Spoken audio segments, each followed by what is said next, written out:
ঢাকার এক সিরিয়াল র্যাপিস্টের গল্প। ঢাকার যাত্রাবাড়িতে ধরা পড়েছে এক ভয়ঙ্কর প্রতারক রাশেদুল ইসলাম রাব্বি। সে শুধু প্রতারণাই করেনি, ছিল একজন সিরিয়াল র্যাপিস্ট। তার কাজের ধরন ছিল ভিন্ন, কিন্তু খুবই পরিকল্পিত। তার কৃতকলাপ সত্যি হলেও সাইকো থ্রিলার সিনেমাকেও হার মানায়। গল্পের শুরুটাই হতো ফেসবুকে ভুয়া আইডি খোলে, সেখানে নারীদের টার্গেট করে নিজেকে একজন মেয়ে হিসেবে পরিচয় দিত রাব্বি। নারী কণ্ঠে কথা বলে ধীরে ধীরে বিশ্বাস অর্জন করত। তার টার্গেট থাকত স্কুল ও কলেজ পড়ুয়া তরুণী, কখনো কখনো প্রাপ্তবয়স্ক নারীরাও।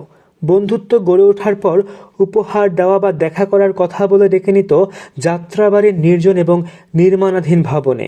সেখানে বদলে যেত পুরো দৃশ্য। জোর করে পাশবিক নির্যাতন, আর সেই মুহূর্ত ভিডিও করে রাখত নিজের ফোনে। এরপর শুরু হতো আরেক দফা নিপীড়ন। ভিডিও ছড়িয়ে দেওয়ার ভয় দেখিয়ে ব্ল্যাকমেইল, বারবার ডেকে নেওয়া, শারীরিক সম্পর্কে বাধ্য করে এবং টাকা আদায়। পুলিশ বলছে এই চক্রে পড়ে একের পর এক নারী হয়েছে তার শিকার। জিজ্ঞাসাবাদে রাব্বি নিজেই জানিয়েছে সে অন্তত ১৩ জনকে এভাবে ফাঁদে ফেলেছে। তবে এখন পর্যন্ত পুলিশ শনাক্ত করতে পেরেছে মাত্র ১০ জন ভুক্তভোগীকে।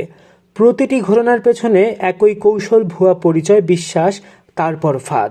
অবশেষে তথ্য প্রযুক্তির সহায়তায় তাকে শনাক্ত করে যাত্রাবাড়ি থানা পুলিশ। ১৩ এপ্রিল সন্ধ্যায় দনিয়া কলেজের সামনে অভিযান চালিয়ে তাকে গ্রেফতার করা হয়। তার কাছ থেকে উদ্ধার হয়েছে একাধিক ভিকটিমের মোবাইল ফোন। বর্তমানে তার বিরুদ্ধে একাধিক মামলা রয়েছে এবং তাকে আদালতে পাঠানো হয়েছে। পুলিশ বলছে এই ঘটনাটা মনে করিয়ে দেয় অনলাইনে পরিচয় সবসময় সত্যি নাও হতে পারে। তাই একটু সতর্কতা বাঁচাতে পারে বড় কোনো বিপদ থেকে।